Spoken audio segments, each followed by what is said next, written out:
dari kurikulum 2013 dengan sistem pembelajaran yang berfokus pada proyek atau sering disebut sebagai project based learning. Adapun tujuan dari kurikulum Merdeka ini yaitu satu, memberi kebebasan pada guru dan siswa. Yaitu maksudnya memberikan guru dan siswa maksudnya itu guru memiliki keleluasaan untuk memilih berbagai perangkat ajar sehingga pembelajaran dapat disesuaikan dengan kebutuhan belajar dan minat siswa. Mengapa? Karena setiap siswa mempunyai kemampuan yang berbeda-beda dalam mengasimilasikan atau menyerap informasi yang diberikan oleh guru. Dan yang kedua itu sebagai penguatan profil pelajar Pancasila yang dikembangkan profil pelajar Pancasila ini dikembangkan berdasarkan tema yang telah ditetapkan oleh pemerintah.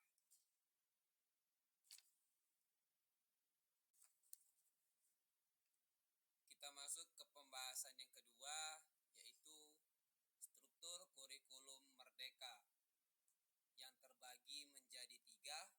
Yang pertama intrakurikuler, yang kedua ekstrakurikuler, dan yang ketiga kokurikuler. Pertama, intrakurikuler. Intrakurikuler merupakan salah satu struktur kurikulum Merdeka yang didesain untuk menciptakan landasan pembelajaran yang kokoh dan berkelanjutan bagi siswa melalui capaian pembelajaran yang jelas dan terstruktur.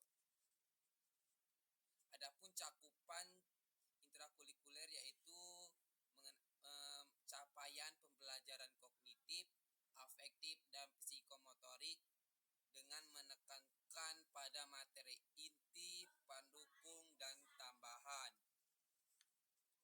Yang kedua, ekstrakurikuler. Ekstrakurikuler merupakan elemen penting dalam struktur kurikulum Merdeka. Mengapa? Karena siswa dapat mengembangkan minat, bakat, dan kepercayaan diri di luar jam formal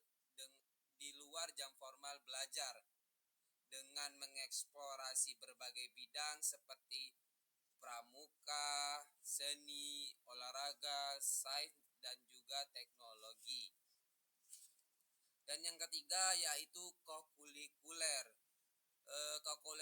Kokurikuler ini merupakan struktur kurikulum Merdeka yang berfokus pada pengembangan soft skill siswa atau karakter siswa seperti kepemimpinan, kerja tim, komunikasi, dan juga kreativitas melalui kegiatan seperti kegiatan debat, organisasi, ataupun magang.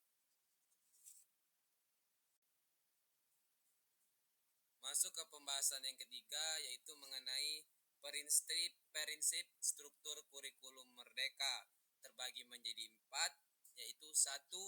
Struktur minimum dari pemerintah. Walaupun struktur minimum ini dari pemerintah pusat, namun instalasi pendidikan harus tetap diberikan wewenang untuk mengembangkan program sesuai dengan visi, misi, dan sumber daya yang dimiliki oleh sekolah. Yang kedua yaitu otonomi sekolah dan guru, di mana kurikulum Merdeka memberikan kebebasan pada satuan pendidikan dan guru untuk merancang proses dan materi pembelajaran agar tetap relevan dan kontekstual. Yang ketiga yaitu sederhana tapi berdampak. Maksudnya yaitu dengan merancang kurikulum yang sesederhana dan seminimal mungkin, akan tetapi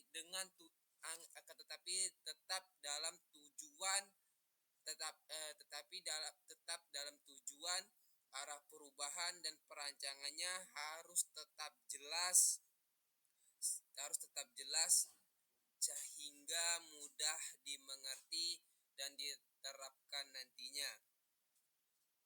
Dan yang keempat yaitu gotong royong.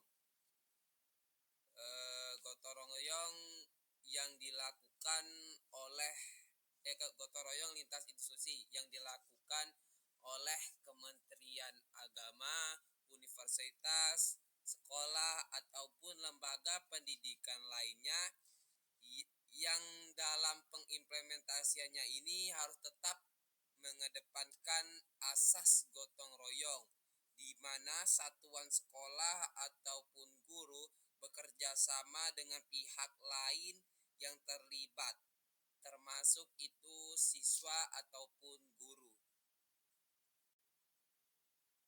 Jadi dapat disimpulkan bahwa kurikulum Merdeka adalah inovasi pendidikan yang menekankan fleksibilitas, kemandirian berpikir, dan penguatan karakter, yang memberikan kebebasan kepada sekolah dan guru dalam menyusun materi pembelajaran yang relevan dan kontekstual. Adapun struktur kurikulum terdiri dari 3, yaitu 1 intrakurikuler yang berfokus pada akademik, yang kedua itu kokurikuler yang fokus pada soft skill atau karakter siswa, dan yang ketiga itu ekstrakurikuler yang berfokus pada minat dan bakat siswa. Tidak hanya itu, kurikulum Merdeka juga berfokus pada pembentukan profil pelajar Pancasila yang bertujuan untuk mencetak atau menumbuhkan atau melahirkan pelajar yang cerdas, berkarakter, dan siap bersaing secara global. Mungkin hanya itu yang dapat saya bahas pada video kali ini. Saya mohon maaf atas salah kata dan juga kekurangan saya dalam menjelaskan. Mohon dimaafkan. Terima kasih. Saya akhiri. Wassalamualaikum warahmatullahi wabarakatuh.